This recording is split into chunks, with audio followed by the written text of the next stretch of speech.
Un jet privé sans logo atterrit à 17h43 à Ouagadougou. Une scène aussi discrète qu'intrigante. Aucune autorité burkinabé n'était présente pour accueillir la délégation, mais un convoi blindé attendait déjà. Ibrahim Traoré, qui garde le silence, semble jouer à un jeu plus complexe que de simples discussions diplomatiques. À un moment où la souveraineté du Sahel est remise en question, une question se pose.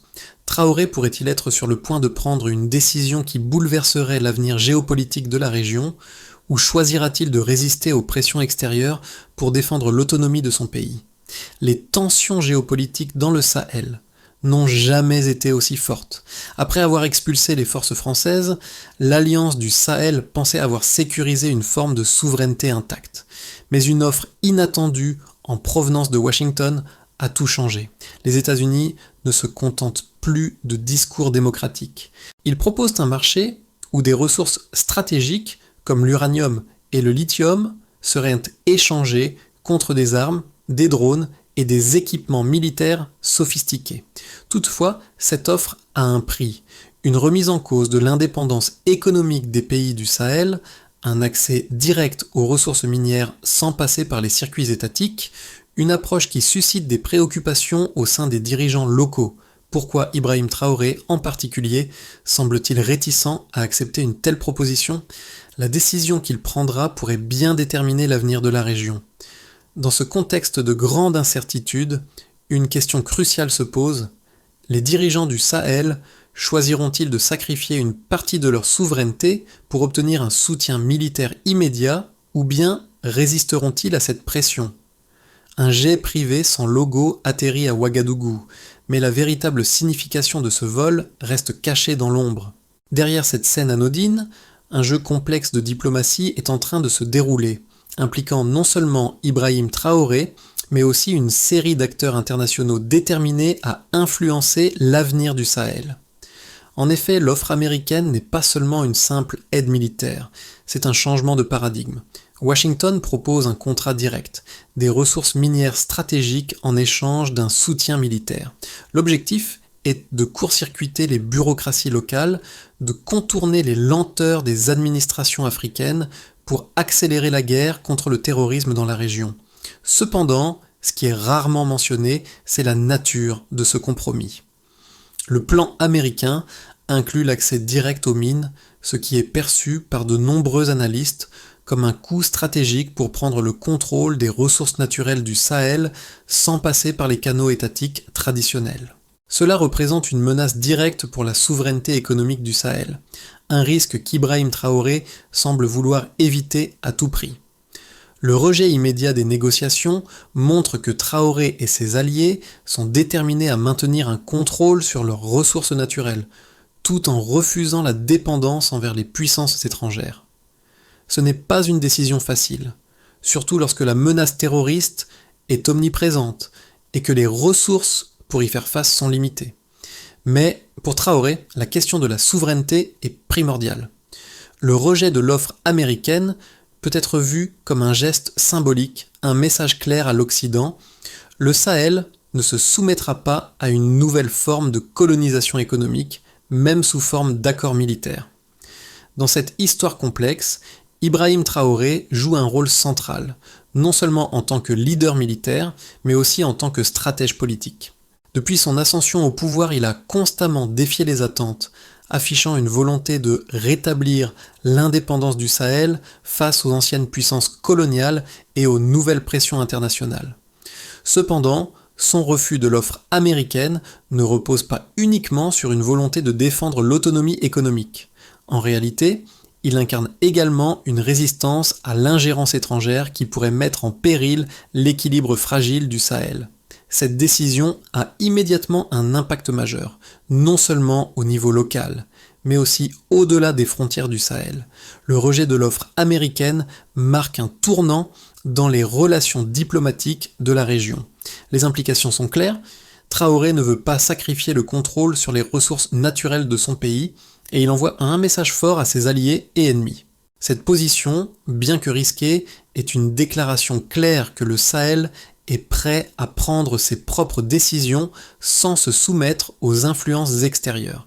Le refus de Traoré pourrait aussi avoir des conséquences pour les populations locales, alors que certains le voient comme un héros, un défenseur de la souveraineté et de l'indépendance, d'autres, particulièrement dans les zones urbaines, commencent à se demander si cette résistance n'entraînera pas davantage d'isolement économique et diplomatique, augmentant ainsi les souffrances des populations civiles.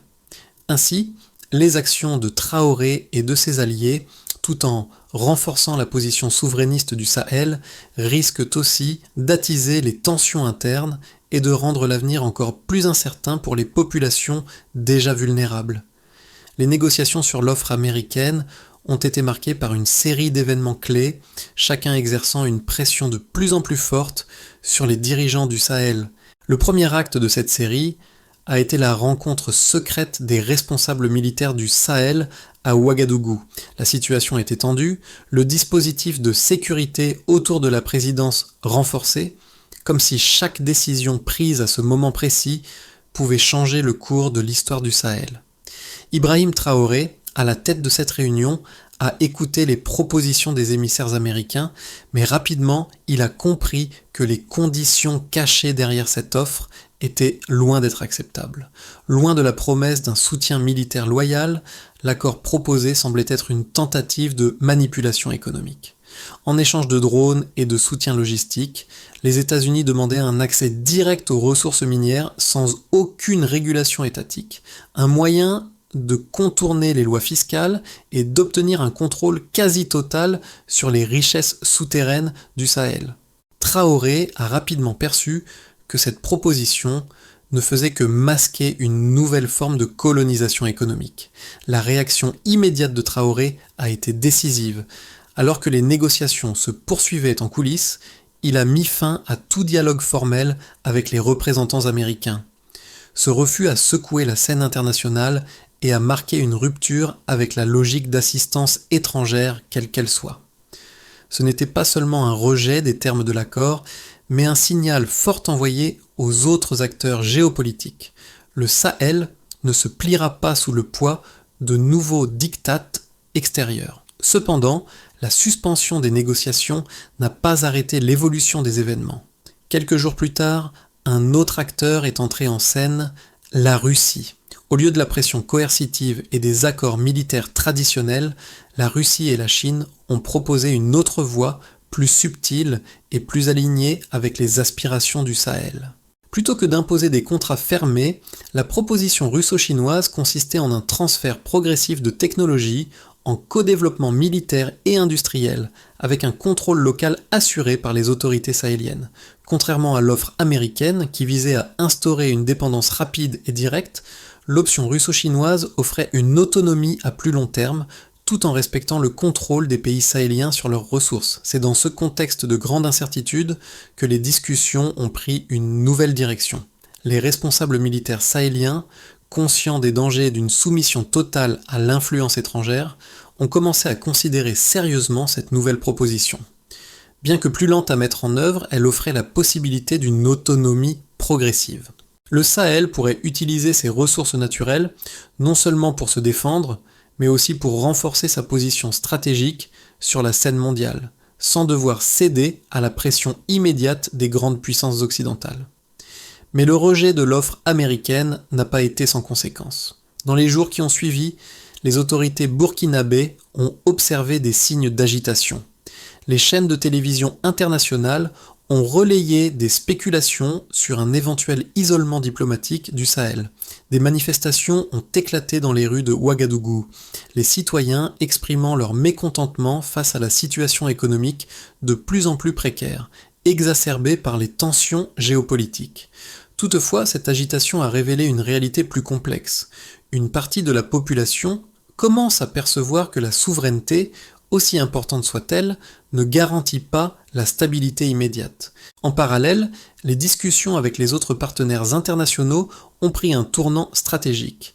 Les gouvernements du Sahel, en particulier ceux du Burkina Faso, ont renforcé leurs relations avec la Russie et la Chine, cherchant à diversifier leurs sources de soutien militaire et économique. Une alliance émergente semble se dessiner, loin des influences occidentales, mais elle reste fragile, marquée par des incertitudes sur la manière dont ces nouvelles relations diplomatiques pourraient se traduire sur le terrain. Dans ce contexte tumultueux, les événements qui se sont déroulés après le rejet de l'offre américaine vont non seulement redéfinir l'avenir des pays du Sahel, mais aussi poser les bases d'une nouvelle dynamique géopolitique dans la région. L'un des éléments les plus cruciaux pour comprendre la décision d'Ibrahim Traoré est l'attitude de l'Alliance du Sahel face à la proposition américaine réside dans les données économiques et stratégiques de la région. L'une des premières réalités qui se présentent est l'importance capitale des ressources naturelles pour l'économie du Sahel. En 2023, les exportations minières du Burkina Faso, qui incluent l'or, le manganèse et le lithium, ont représenté près de 79% des recettes d'exportation nationale. Ces ressources sont une source de revenus essentielle pour les gouvernements sahéliens, permettant non seulement de financer les efforts militaires, mais aussi de soutenir les infrastructures et les services publics dans une région qui lutte contre la pauvreté et les défis sécuritaires. Cela souligne le poids stratégique de ces ressources, mais aussi la vulnérabilité économique des pays du Sahel, particulièrement face aux offres extérieures d'enquistement qui visent à prendre un contrôle direct sur ces ressources. L'énoncé américain, qui aurait permis un accès direct aux minerais sans passer par les circuits d'État, représente ainsi un risque majeur pour l'autonomie économique du Sahel. En optant pour un modèle de dépendance à des puissances extérieures en échange de matériel militaire, le Sahel risquait de perdre son principal levier économique et sa capacité à contrôler ses richesses naturelles. Les chiffres de l'importation d'armements et de matériel militaire révèlent également un autre aspect de la stratégie de l'Alliance du Sahel. Selon un rapport de l'Institut sahélien d'études stratégiques, ISES, plus de 60% des armes utilisées dans les opérations de reconquête territoriale ont été acquises par des trocs directs de ressources contre équipements militaires. Cette méthode, loin d'être la norme dans les transactions internationales classiques, permet au Sahel de contourner les sanctions économiques imposées par l'Occident tout en garantissant une certaine indépendance vis-à-vis des acteurs étrangers. L'arsenal militaire acquis de cette manière a été crucial pour les succès obtenus sur le terrain, notamment dans la lutte contre les groupes armés djihadistes. Un autre facteur déterminant est l'évolution des exodes internes. En 2023, les zones récemment sécurisées par les forces sahéliennes ont observé une réduction de 47% des déplacements forcés des populations. Cette statistique, directement liée à la reconquête territoriale et à la stabilisation des zones rurales, démontre l'efficacité de l'effort de souveraineté mené par les pays du Sahel.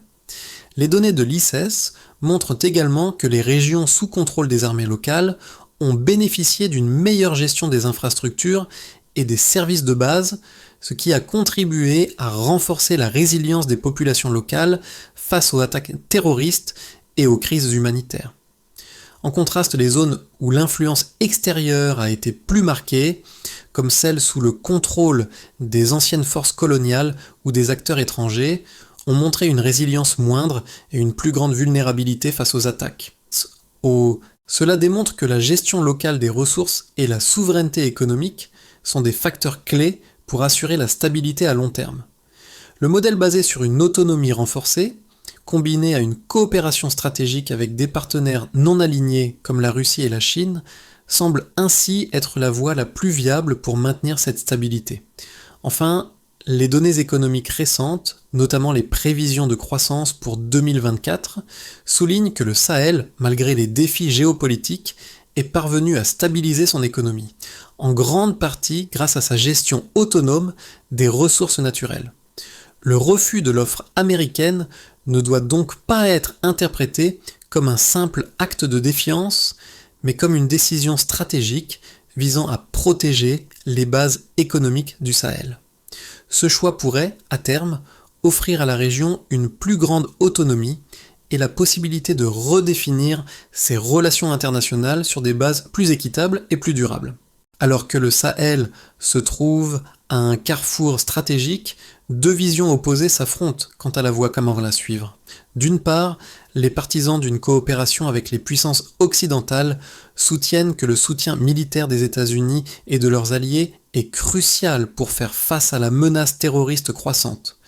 Leur argument repose sur la nécessité d'avoir accès à des technologies de pointe, telles que des drones, des satellites et des équipements militaires modernes, afin de renforcer la lutte contre les groupes djihadistes.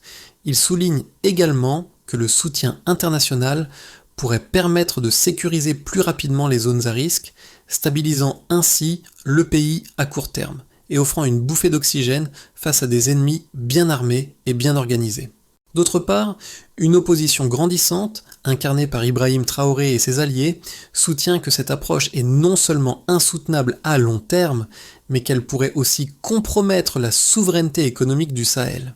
Ils mettent en avant les risques d'une dépendance accrue vis-à-vis des puissances étrangères qui, en échange de leur aide, imposent des conditions qui affaiblissent le contrôle local sur les ressources naturelles.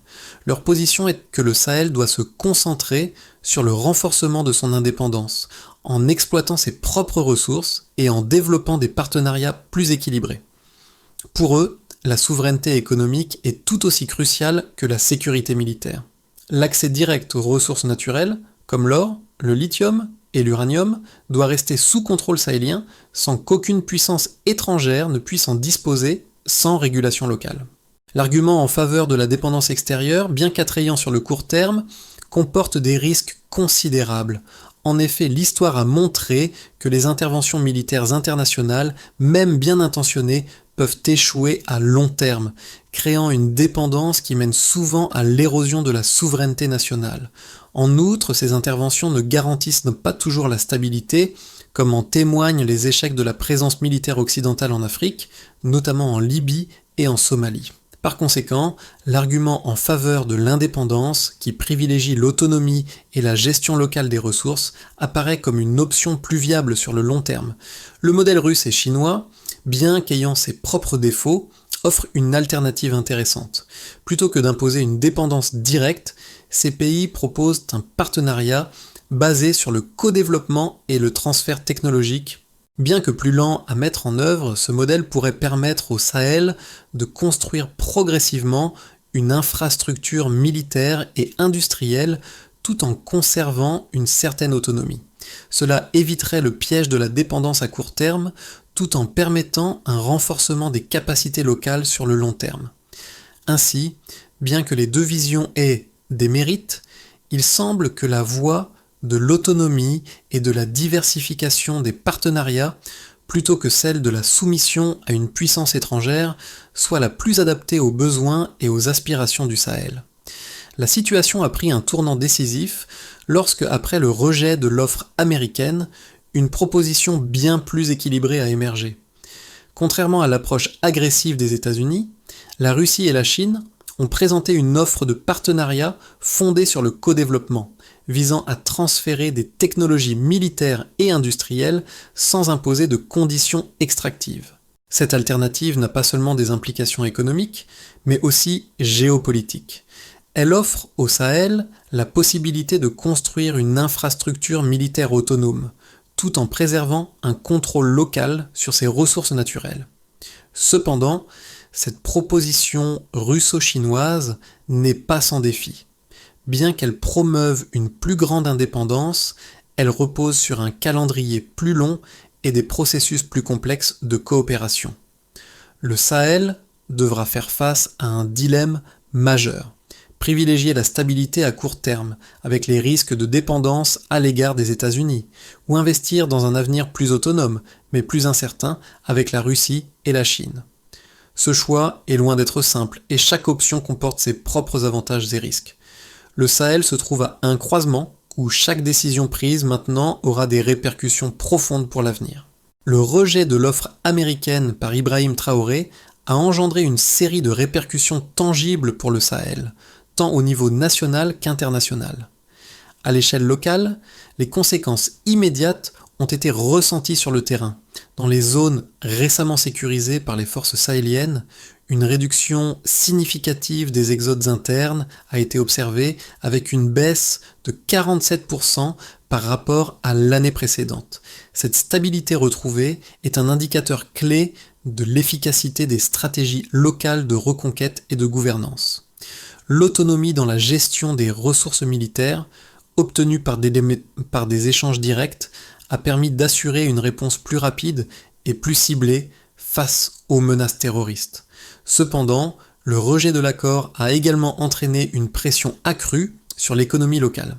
Les chaînes de production ont été perturbées, notamment dans les secteurs liés à l'exportation des ressources naturelles comme l'or, le lithium et le manganèse, qui constituent une part importante des exportations du Sahel.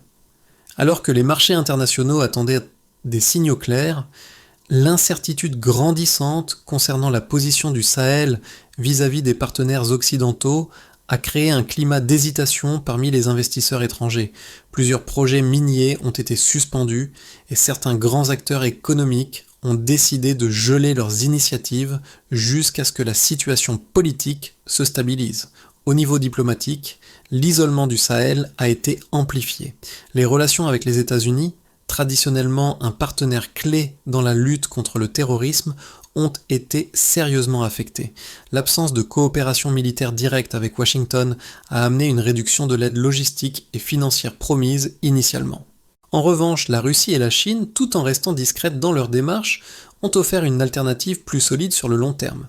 Les propositions de transfert technologique et de co-développement ont attiré l'attention des autorités sahéliennes, qui commencent à envisager sérieusement une diversification de leurs partenariats extérieurs. Cependant, cette approche présente des défis complexes. Le processus de co-développement est plus lent, et il reste à déterminer dans quelle mesure ces nouveaux partenaires s'engageront sur des projets militaires aussi ambitieux. Le refus de l'offre américaine a également suscité des débats internes au sein de l'Alliance du Sahel. Si certains dirigeants ont salué la décision de Traoré, estimant qu'elle renforçait l'autonomie stratégique de la région, d'autres ont exprimé leurs préoccupations. L'isolement diplomatique, croissant, pourrait nuire à la position économique et sécuritaire du Sahel, particulièrement face à des groupes armés djihadistes toujours actifs dans certaines zones. En outre, les tensions internes se sont intensifiées dans les zones urbaines où la pression économique se fait de plus en plus ressentir. Les pénuries alimentaires, la hausse des prix et la lenteur de l'acheminement des aides ont mis à rude épreuve les populations locales, exacerbant les frustrations et les incertitudes concernant l'avenir. Ainsi, le rejet de l'offre américaine a non seulement modifié l'équilibre géopolitique du Sahel, mais a aussi profondément affecté la dynamique interne de la région. Si l'indépendance et la souveraineté sont maintenues, le chemin reste semé d'embûches et chaque décision prise à partir de maintenant pourrait soit renforcer, soit fragiliser cette autonomie précieuse. Le Sahel se trouve désormais dans une position délicate, où la gestion de ses ressources, ses alliances internationales et ses stratégies de défense devront être équilibrées avec une attention accrue aux défis internes. La route vers une véritable autonomie semble être pleine de défis, mais c'est une route que les dirigeants sahéliens semblent déterminés à emprunter. Le rejet de l'offre américaine a ouvert plusieurs voies possibles pour l'avenir du Sahel, chacune comportant ses propres risques et opportunités. À court terme, 3 scénarios distincts se dessinent, chacun avec ses conséquences pratiques pour la région. Voici d'abord un scénario de base. Dans ce scénario, l'Alliance du Sahel maintient son refus de l'offre américaine tout en poursuivant sa stratégie de diversification de ses partenariats. Le Sahel renforcerait ses relations avec des pays comme la Russie, la Chine et d'autres partenaires non occidentaux, cherchant à se doter d'une autonomie accrue sur le plan militaire et économique. Les efforts de co-développement et de transfert technologique prendraient du temps, mais à moyen terme, ce modèle pourrait permettre au Sahel de se doter d'une capacité militaire locale robuste et d'une indépendance accrue. Cependant, cette approche risquerait de conduire à un isolement diplomatique croissant de la part de l'Occident, ce qui pourrait limiter l'accès à certaines ressources et investissements internationaux. Les groupes armés djihadistes pourraient profiter de cet isolement pour intensifier leurs attaques, tandis que la population civile pourrait souffrir davantage des conséquences économiques et des pénuries. Voici ensuite un scénario optimiste. Dans cette vision plus favorable, le rejet de l'offre américaine serait perçu comme un acte de souveraineté forte et une affirmation des capacités locales. L'Alliance du Sahel réussit à stabiliser ses relations avec des partenaires stratégiques comme la Russie et la Chine, tout en obtenant un soutien militaire et économique sans compromettre son indépendance. En capitalisant sur l'exploitation locale des ressources et en développant des infrastructures de défense autonomes, le Sahel pourrait voir une amélioration de la sécurité à long terme, une croissance économique modérée et un renforcement de la résilience face aux menaces externes. Ce scénario dépend toutefois de la capacité des dirigeants à maintenir la cohésion interne et à éviter les divisions qui pourraient affaiblir leur position face à l'extérieur. Voici enfin un scénario pessimiste. Dans ce scénario, le rejet de l'offre américaine entraîne une dégradation rapide de la situation économique et sécuritaire du Sahel. Le retrait du soutien militaire occidental et l'incapacité à sécuriser des alternatives solides avec des partenaires non occidentaux laissent un vide stratégique. La montée en puissance des groupes djihadistes, alimentés par l'instabilité, pourrait entraîner un retour en arrière sur les progrès accomplis dans la reconquête territoriale. L'isolement diplomatique du Sahel se renforcerait avec une réduction de l'aide internationale et des sanctions économiques potentielles de la part des États-Unis et de leurs alliés. Dans ce cas, le Sahel pourrait se retrouver dans une spirale de déstabilisation avec une perte de contrôle sur les ressources, des tensions internes exacerbées et une montée de la violence. Quel que soit le scénario, il est clair que l'avenir du Sahel dépendra de la manière dont la région gérera ses ressources, ses partenariats internationaux et ses capacités de défense locale. Les dirigeants sahéliens devront naviguer entre les défis internes et externes, équilibrant souveraineté et coopération pour préserver la stabilité à long terme. Le choix stratégique du Sahel face aux pressions internationales n'est pas simplement une question de géopolitique ou d'autonomie militaire, mais aussi une question de résilience humaine. Les populations locales, qu'elles soient rurales ou urbaines, sont les premières à ressentir les répercussions de ces décisions. Dans les zones rurales, où la stabilité territoriale est un enjeu fondamental, les citoyens sahéliens ont témoigné d'une forte solidarité avec leurs forces armées locales. La reconquête de territoires et la réduction des exodes internes sont des signes tangibles de cette résilience. Cependant, cette stabilité est fragile. Les pénuries de vivres, l'insuffisance des infrastructures et l'imprévisibilité de la situation sécuritaire rendent chaque jour un défi supplémentaire pour les familles, en particulier dans les zones frontalières. Pour les jeunes diplômés et les petites entreprises, l'incertitude grandissante est palpable. L'isolement diplomatique croissant et les retards dans les projets d'infrastructure ralentissent le développement économique. Les promesses d'emploi dans le secteur minier et industriel, liées à l'exploitation des ressources naturelles, semblent s'éloigner alors que de nombreux projets sont suspendus. Les étudiants et les jeunes professionnels voient leur rêve de participation active à la construction de leur pays compromis par une économie qui peine à se redresser. En réponse, des initiatives locales commencent à émerger, avec des communautés se regroupant pour créer des fonds de secours ou pour soutenir des projets d'autosuffisance agricole et d'éducation. Pour ces jeunes et ces communautés, la véritable question est de savoir si leur avenir sera façonné par la souveraineté nationale et les choix courageux de leurs dirigeants, ou s'ils devront faire face à des choix dictés par des intérêts extérieurs. La manière dont le Sahel répondra à ces défis façonnera la réalité de demain pour des générations entières. Pour surmonter les défis actuels et assurer un avenir stable et autonome, le Sahel doit définir un plan d'action clair et structuré. La première étape consistera à établir un moratoire formel sur toutes les négociations d'accès direct aux ressources, le temps de mettre en place un cadre intergouvernemental transparent.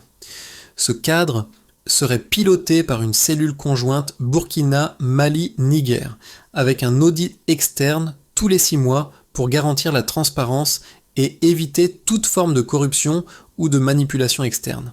La deuxième étape serait de créer un fonds souverain sahélien alimenté par une part fixe des revenus générés par l'exploitation des ressources naturelles. Ce fonds permettrait de financer l'effort militaire sans dépendre de livraisons d'armements étrangers et offrirait une stabilité budgétaire dans un environnement incertain. Il servirait également de base pour investir dans des secteurs clés comme l'éducation, les infrastructures et la santé afin d'assurer une croissance durable et équilibrée. Troisièmement, un programme de co-développement industriel devrait être lancé en partenariat avec des acteurs non alignés, notamment en Asie et en Europe de l'Est. Ce programme viserait à fabriquer localement des équipements militaires légers, réduisant ainsi la dépendance envers les importations coûteuses. À court terme, l'objectif serait de produire au moins 30% des équipements nécessaires à la défense locale d'ici la fin de 2025. Enfin, un canal de dialogue citoyen trimestriel devrait être instauré pour permettre aux populations de participer aux décisions stratégiques en matière de souveraineté. Ces dialogues permettront aux dirigeants de justifier leurs choix, d'écouter les préoccupations des citoyens et de renforcer la cohésion nationale, essentielle pour maintenir la stabilité dans cette période de guerre prolongée. En repensant à l'histoire de la reconquête du Sahel, une scène particulière se distingue. Le commandant Zongo, qui a joué un rôle central dans les opérations de terrain, se remémore souvent cette lutte pour la souveraineté. Chaque victoire, chaque territoire repris a renforcé la conviction que l'autonomie, bien que coûteuse, était la seule voie viable pour le Sahel. Il se souvient de ces moments où, avec des moyens limités, les soldats sahéliens ont fait face à des groupes armés mieux équipés, mais ont toujours résisté, avec une détermination inébranlable. Cette histoire de résilience, ce refus constant de la dépendance, trouve son écho dans le quotidien des populations. Des familles qui, malgré les pénuries, continuent à se battre pour reconstruire leur vie. Des jeunes diplômés qui, bien que confrontés à des incertitudes économiques, restent déterminés à contribuer au développement de leur pays. La lutte pour la souveraineté n'est pas uniquement celle des leaders politiques, mais aussi celle de chaque citoyen sahélien. Le chemin reste difficile, mais la persévérance des hommes et des femmes du Sahel est le témoignage d'une volonté farouche de préserver l'indépendance, même dans les moments les plus sombres. Ce n'est pas simplement une question de politique, mais de dignité et de résilience collective. Le Sahel se trouve à un moment critique de son histoire. Les décisions prises aujourd'hui façonneront non seulement l'avenir géopolitique de la région, mais aussi le quotidien de millions de personnes. À travers les choix difficiles d'Ibrahim Traoré et de ses alliés, la question de la souveraineté, de l'autonomie économique et de la sécurité est au cœur des débats. Alors que certains prônent une coopération avec les grandes puissances mondiales, d'autres insistent sur la nécessité de renforcer les capacités locales et de préserver le contrôle sur les ressources naturelles. Dans ce contexte complexe, il est essentiel que les peuples du Sahel, les acteurs politiques et les partenaires internationaux trouvent un terrain d'entente, fondé sur la transparence, la coopération respectueuse et la protection des intérêts nationaux. La voie vers un Sahel souverain et prospère n'est pas facile, mais elle est possible si chacun s'engage activement à défendre les principes d'indépendance et de solidarité. Ainsi, la question reste ouverte. Quelle sera la vision du Sahel pour les années à venir ? La région choisira-t-elle la voie de l'autosuffisance ou se résignera-t-elle à dépendre des forces extérieures ? L'avenir du Sahel est encore entre les mains de ses habitants.